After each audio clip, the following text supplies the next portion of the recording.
हिंदी का देखेंगे। देखिए इसमें 31 से लेकर 33 तक उपसर्ग हमें कंप्लीट करना है। अपमान, अपमान का क्या हो जाएगा? अप।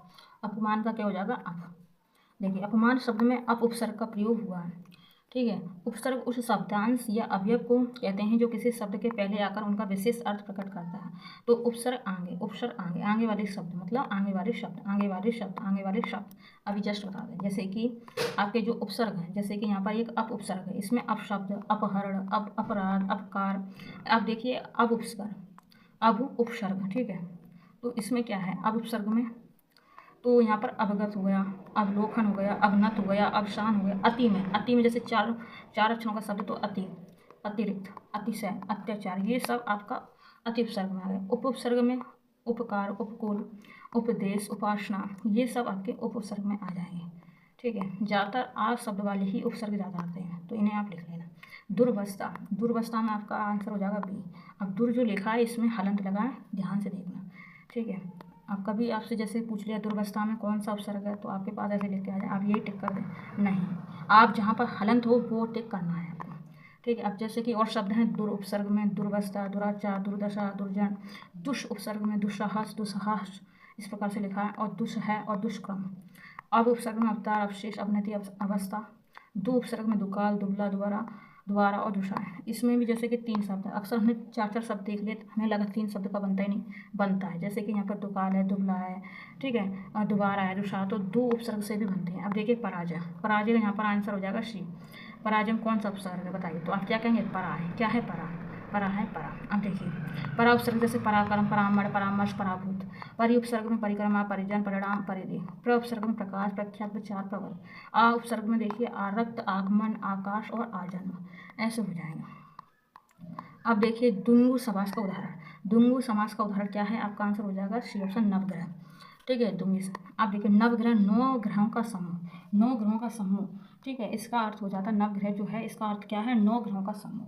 अब वो नवग्रह, नवग्रह जो है शब्द, इसमें द्वंद्व समास है। जिस समास का प्रथम पद संख्यावाचक हो और जिससे एक समुदाय का बोध हो उसे द्वंद्व समास कहेंगे।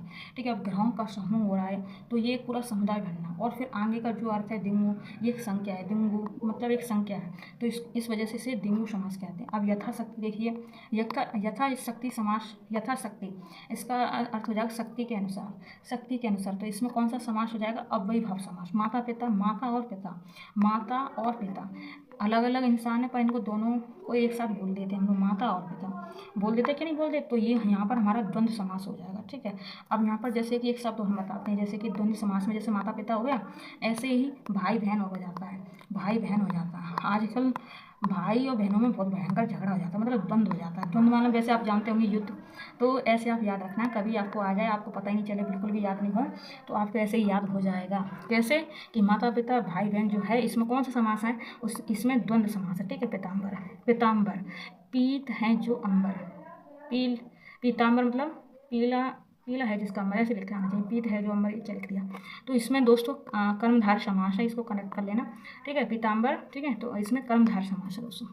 हिंदी किस लिपि में लिखी जाती है? तो ये देवनागरी में। ठीक है, बी ऑप्शन ऐड हो जाएगा। अब देखिए हिंदी देवनागरी लिपि में लिखी जाती है, जबकि पंजाबी है वो गुरुमुखी में लिखी जाती है। और पंजाबी लोग वैसे भी जो वे थे ना, उनका नाम क्या था?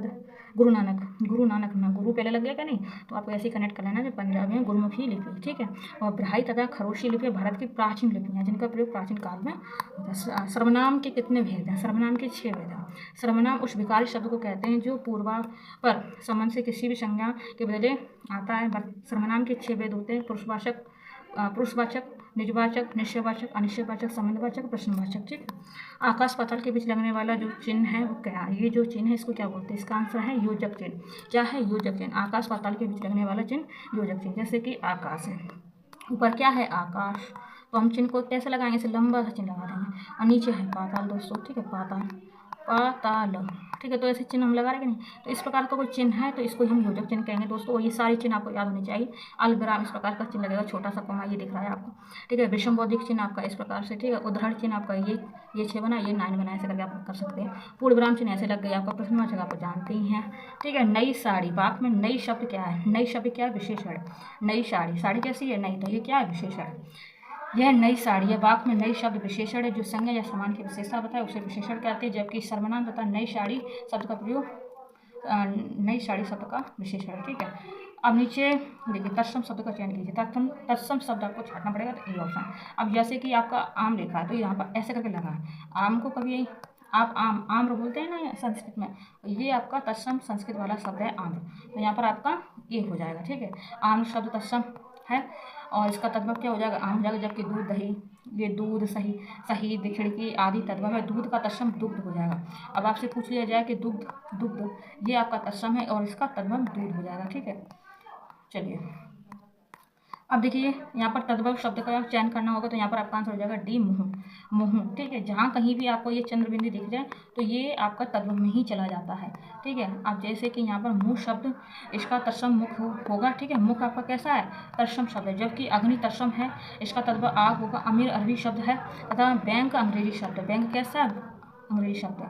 सूर्य का पर्यायवाची नहीं है, नहीं पूछा है तो डी ऑप्शन ऐड हो जाएगा यामिनी। यामिनी रात्रि का पर्यायवाची है, जबकि सूर्य का रवि होता है, दिनकर होता है। अंशुमाली, अंशुमाली भी सूर्य का होता है दोस्तों। ठीक है, इसके अनुसार देखिए इसके अन्य जो नाम है जैसे कि यामिनी रात्रि का पर्यायवाची है, इसके अन्य जैसे है रात, रैन, रजनी, निशा, निशीत, छाया, विभावरी, सरवरी, तमी, तमिस्त्र, समस्या, समस्त्रा, ठीक है, विभा आदि। जबकि दिनकर, रवि, अंशुमाली, भानु, दिवाकर, भास्कर, प्रभाकर, सविता, सविता, आदित्य सूर्य के पर्यायवाची।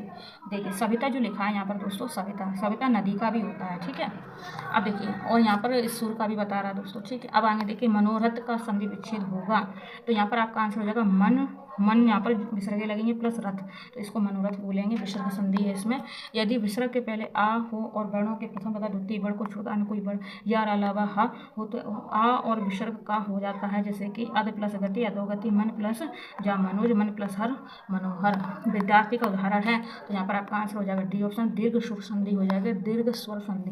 विद्यार्थी प्लस विद्या प्लस अर्थी विद्यार्थी, इसमें दीर्घ स्वर संधि हो जाएगा। ठीक है, अब देखिए थोड़ा सा ये सारी संधि हैं, इनको आप क्या करना, लिखना है पहले तो आप इसका स्क्रीनशॉट लें। अब देखिए दिग्भ्रम का उदाहरण है दिग्भ्रम, तो दिग्भ्रम का उदाहरण क्या था दोस्तों, यहाँ पर आपका आंसर हो जाएगा सी ऑप्शन, दिग प्लस भ्रम, इसमें व्यंजन संधि है दोस्तों, व्यंजन संधि है।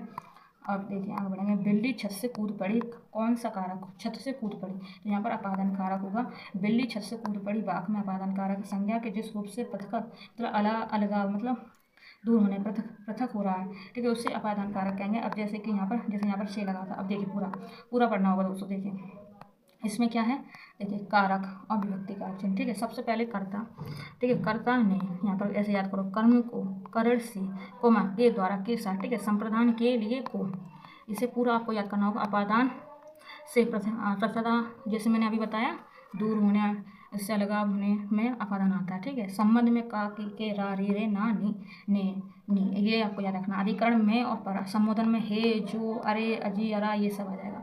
नीचे लिखे गए वाक्य के लिए एक शब्द बताइए जो युद्ध में स्थिर रहता है, उसको हम क्या बोलेंगे, युधिष्ठिर। जो युद्ध में स्थिर रहता है उसको युधिष्ठिर बोलेंगे, जो युद्ध में स्थिर रहता है युधिष्ठिर। जिसने यश प्राप्त किया हो यशस्वी, जो अश्व की सवारी करता हो अश्वार हुई, जो सत्य के लिए आग्रह करता हो उसको सत्याग्रह। शैव कहते हैं, शैव किसे कहते हैं, बी ऑप्शन, जो शिव की उपासना करता है उसको शैव कहते हैं, और जो विष्णु भगवान की सेवा करता है, उपासना करता है, उसको क्या कहेंगे, वैष्णव कहेंगे। क्या कहेंगे, वैष्णव कहेंगे। वाचाल कहते हैं, वाचाल कहते हैं जो बहुत बोलता है उसको वाचाल कहते हैं। श्याम धीरे धीरे चलता है, धीरे धीरे शब्द क्या है, धीरे धीरे शब्द क्या है आप बताइए। धीरे धीरे शब्द जो आपका है ये दोस्तों आपका क्रिया विशेषण, बी ऑप्शन राइट हो जाएगा, क्रिया विशेषण। जब श्याम धीरे धीरे चलता है, शब्द में धीरे धीरे क्या है, क्रिया है। ठीक है, क्रिया विशेषण।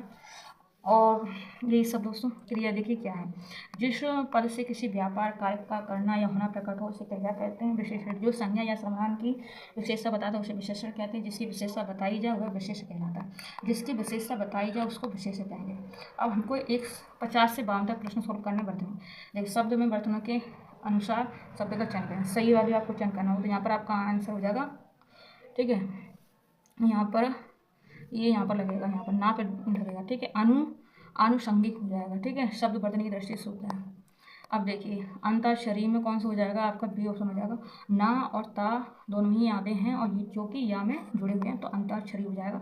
अब सुषमा में देखिए, सुषमा आपका आंसर ये वाला सही हो जाएगा। ठीक है, सुषमा शब्द। अब देखिए यहाँ पर ये आपका प्रत्यय है। ठीक है, प्रत्यय, तो आपका आंसर हो जाएगा घुमक्कड़, घुमक्कड़ का बी ऑप्शन अक्कड़, क्या हो जाएगा प्रत्यय अक्कड़। देखिए घुमक्कड़ शब्द में अक्कड़ प्रत्यय प्रयुक्त हुआ, अक्कड़ प्रत्यय पियक्कड़, भुक्कड़, कुदक्कड़, घुमक्कड़, आक प्रत्यय तैराक, उड़ाक पैराक। इस प्रकार से ऊ प्रत्यय में खाऊ, चालू, लागू, बिकाऊ, ओढ़ा प्रत्यय में भगोड़ा, सोड़ा, चटोरा, भटोरा। ऐसे डिबिया का क्या हो जाएगा ईया, लास्ट में क्या लगेगा डिबिया, या से डिबिया इसकर बोले कि नहीं, या तो यार डिबिया शब्द में ईया प्रत्यय का प्रयोग हुआ, ईया प्रत्यय दुनिया, जड़िया, लखिया, धुनिया, ये सब। आई में लिखाई, लड़ाई, चढ़ाई, पढ़ाई, ये सब। ई प्रत्यय हंसी, बोली, धमकी, ठीक है, दुड़की। और आ प्रत्यय में चढ़ा, रखा, कटा, फोड़ा, ये सब। बिच्छुक में देखिए, बिच्छुक में क्या है, बिच्छुक में आपका आंसर हो जाएगा सी उक, बिच्छुक, ऐसे बोले कि नहीं बोला, ऐसे ही आपको करना है, ठीक है। अब जैसे बिच्छुक, भावुक, अख में क्या हो जाएगा चालक, लेखक, पालक, वाचक, आ में क्या हो जाएगा काम, भार, देव, शर, उ प्रत्यय में तनु, बंधु और प्रफ, ये सब हो जाएंगे, ठीक है। अब देखिए कौन सा शब्द बादल का पर्यायवाची है, तो आपका आंसर हो जाएगा ए ऑप्शन नीरज, ठीक है। बादल शब्द का पर्यायवाची, बादल के अन्य पर्यायवाची शब्द मेघधर, अभ्र, झिमुत, वरीधर, प्योदी, जलंधर, जलद, बलाधर, पयोधर तथा सरंग। जबकि जो नीरज है, नीरज, अम्बुज, उत्थल, कुवलय, इंदिवर, पद्म, नलिन, सरोद, अरविंद, शतपत्र, सरसिज, शतदल, सरसी, रूह, ठीक है, राजीव, कंज, पंकज, पायुज, पुंडरीक, वारिज, सरोह, जलस तथा कोकनल आदि किसके हैं, कमल के हैं दोस्तों। इंद्रियों को जीतने वाले के लिए एक शब्द क्या हो जाएगा जितेंद्रिय, ठीक है। इंद्रियों को जीतने वाला को क्या बोलते हैं, उसको जितेंद्रिय। दूर तक सोचने वाला दूरदर्शी, बहुत तेज बुद्धि वाला व्यक्ति को शार्प बुद्धि। किसी काम को चित्त लगाकर करना दत्तचित्त हो जाएगा। आप आ गए वाक्य में, आह शब्द क्या है दोस्तों, आपका आंसर हो जाएगा सी ऑप्शन अव्यय हो जाएगा। आप आ गए वाक्य में, आह शब्द अव्यय है। अव्यय ऐसे शब्द को कहते हैं जिसके रूप में लिंग, वचन, पुरुष, कारक आदि कारक इत्यादि कारक कोई विकार उत्पन्न नहीं होता। संज्ञा किससे कहेंगे, संज्ञा उस विकारी शब्द को कहते हैं जिससे किसी विशेष वस्तु, भाव, जीव के नाम का बोध हो। सर्वनाम उस विकारी शब्द को कहते हैं जो पूर्व पर संबंध को किसी भी संज्ञा के बदले आता है, ठीक है, सर्वनाम कहेंगे। विशेषण जो संज्ञा या सर्वनाम की विशेषता बताए उसे विशेषण कहेंगे, जिसकी विशेषता बताई जाए वह विशेष, वह क्या हो जाएगा, वह विशेष कहलाएगा। क्या कहलाएगा, विशेष कहलाएगा। अब देखिए पुल्लिंग शब्द कौन सा है, पुल्लिंग शब्द कौन सा, तो पानी, पानी क्या पुल्लिंग है, बाकी नदी एक स्त्रीलिंग है, इलायची भी और प्यास भी एक स्त्रीलिंग है, ठीक है। पवन का संधि विच्छेद क्या हो जाएगा, सी ऑप्शन पो प्लस अन बराबर पवन, अयादि स्वसंधि हो जाएगा इसमें, ठीक है। अब देखिए थोड़ा सा ने प्लस अन नयन, ने प्लस अक नायक, देखिए कितना अलग बदला, श्री प्लस अन श्रावण। तो हम संधि की एक फैक्ट्स वाली, ट्रिक्स वाली एक क्लास लेके आएंगे, आई होप उससे आप समझ पाएँ, ठीक है। अब हमारा अंग्रेजी वाला आ जाएगा, एक एक को हम सब्जेक्ट पढ़ा रहे हैं। इससे पहले हमने आपको CDP कराई है 2011 के प्रश्न, वो भी आप कर लेना।